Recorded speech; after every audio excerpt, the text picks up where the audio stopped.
పెంచట్లేదు. విశ్వ గారు ఒక క్వశ్చన్. విశ్వ గారికి సార్, రాజాసాబ్ గురించి చాలా డౌట్లు ఉన్నాయి. డిసెంబర్ 5న వస్తుందా సంక్రాంతి? రాజాసాబ్ ప్రెస్ మీట్లు అడగండి సార్, ప్రొడ్యూసర్ గారు ఎక్కడ ఉన్నారు కాబట్టి చిన్న హలో clarification. ఎక్కువ క్వశ్చన్స్ లేకుండా జనవరి 9th వస్తుందండి. Okay, thank you. మీరే కోసం అన్న. హలో విశ్వ గారు యాక్చువల్లీ ఇప్పుడు పెద్ద పెద్ద సినిమాలకు కూడా విఎఫ్ఎక్స్ ఏమాత్రం బాగోకపోయినా ట్రోల్ చేస్తున్నారు, సోషల్ మీడియాలో షేక్ చేస్తున్నారు. సో ఈ సినిమా వరకు ఇప్పుడు ట్రైలర్ చూస్తే ట్రైలర్ బాగుంది, ట్రైలర్లో విఎఫ్ఎక్స్ షార్ట్స్, ఆ ఈగల్ షార్ట్స్ కానీ ఫ్యూ షార్ట్స్ చాలా బాగున్నాయి.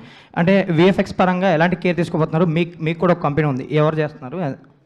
నేను జస్ట్ Q&A ముందే చెప్పినా కదండి, మీరు దీన్ని ఫ్రేమ్ బై ఫ్రేమ్ చూసి కూడా కామెంట్స్ చేసినా విల్ స్టాండ్ అప్. సో మీకు ఏమాత్రం VFX it will be up to the mark. Teja గారు యాక్చువల్లీ కరణ్ జోహర్ గారు ప్రజెంట్ చేస్తున్నారు ఈ సినిమాని హిందీలో. సో ఆయనని చాలామంది బలవంతం పెట్టిన కొన్ని సినిమాలకి ప్రెజెంటర్గా ఆయన వేసుకోలేదని విన్నాను నేను. సో ఈ సినిమాకి ఆయన ఎలా ఒప్పుకున్నారు? సో కంటెంట్ చూసాకే ఆ కాన్ఫిడెన్స్.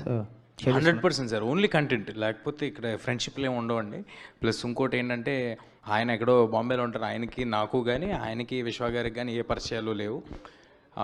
గ్లాడ్ దట్ ఈ cinema relevant in other languages అని వాళ్ళు కూడా నమ్ముతున్నారు. వాళ్ళు నమ్మి వాళ్ళు ముందుకు వచ్చారు. I'm very thankful for